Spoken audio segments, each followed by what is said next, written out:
কংগ্ৰেছ ৰাজীৱ ভৱনৰ ভিতৰত প্ৰাক্তন সভাপতি ভূপেন বৰা ডাঙৰীয়া প্ৰদেশ কংগ্ৰেছৰ দায়িত্ব লগতে এজন জ্যেষ্ঠৰ আশীৰ্বাদ আমাক প্ৰদান কৰিছে।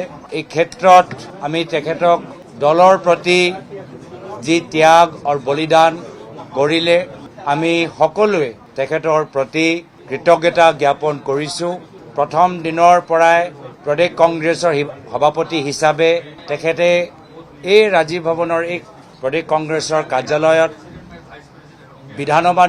যোৱা বিধানসভা নিৰ্বাচনৰ পিছত আজিৰ তাৰিখত যি মূল প্ৰশ্ন এলায়েন্স, এই এলায়েন্সৰ প্ৰসংগত সেই সময়তো এটা গুৰুত্বপূৰ্ণ চৰ্চা আছিল যে কংগ্ৰেছ UDFৰ মাজত এলায়েন্সটো থাকিব নে নাথাকে। সেই সময়ত তেওঁ দায়িত্ব লোৱাৰ পিছত এই এলায়েন্সৰ প্ৰশ্নটো প্ৰথমতে আমালোকৰ সকলোৰ লগত আলোচনা কৰি পৰৱৰ্তী সময়ত এলায়েন্সটো তেওঁলোকে ভংগ কৰিলে। লগে লগে যি সময়ত ৰাহুল গান্ধী ডাঙৰীয়াই কন্যাকুমাৰীৰ পৰা কাশ্মীৰলৈকে ভাৰত জোড়ো যাত্ৰা আৰম্ভ কৰিছিল, সেই সময়ত অসম প্ৰদেশ কংগ্ৰেছক এটা নিৰ্দেশ দিয়া গ'ল যে অসম এটা ৰাজ্য হওক য'ত তেওঁলোকে অকলে ধুবুৰীৰ পৰা শদিয়ালৈকে এটা ভাৰত জোড়ো অসম যাত্ৰা কৰক আৰু সেই যাত্ৰা তেওঁক ওপৰত দায়িত্ব দিয়া গ'ল। সকলোৱে জানে যে আমাৰ দলৰ কাৰণে এটা স্মৰণীয় যাত্ৰা আছিল।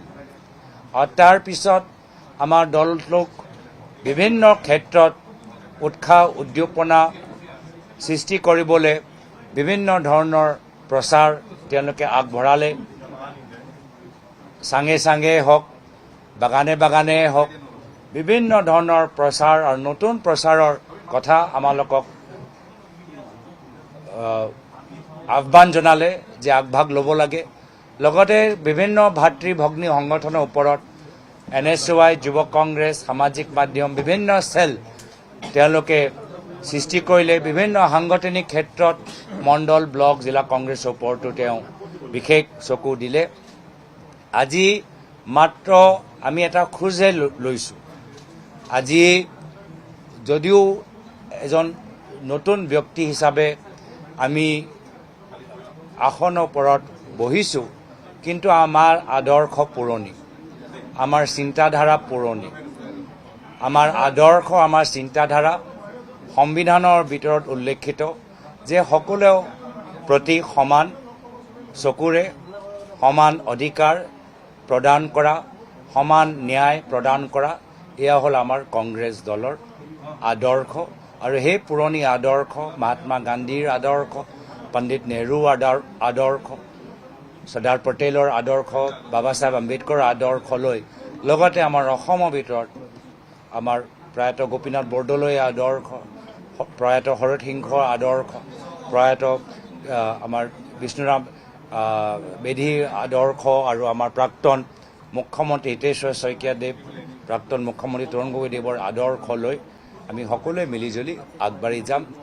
যোৱা 3 দিনৰ ভিতৰত আমাৰ দলৰ নেতৃত্বই আমাক যথেষ্ট প্ৰেৰণা দিছে, আশীৰ্বাদ প্ৰদান কৰিছে। আমি চবকে ধন্যবাদ জ্ঞাপন কৰিছোঁ।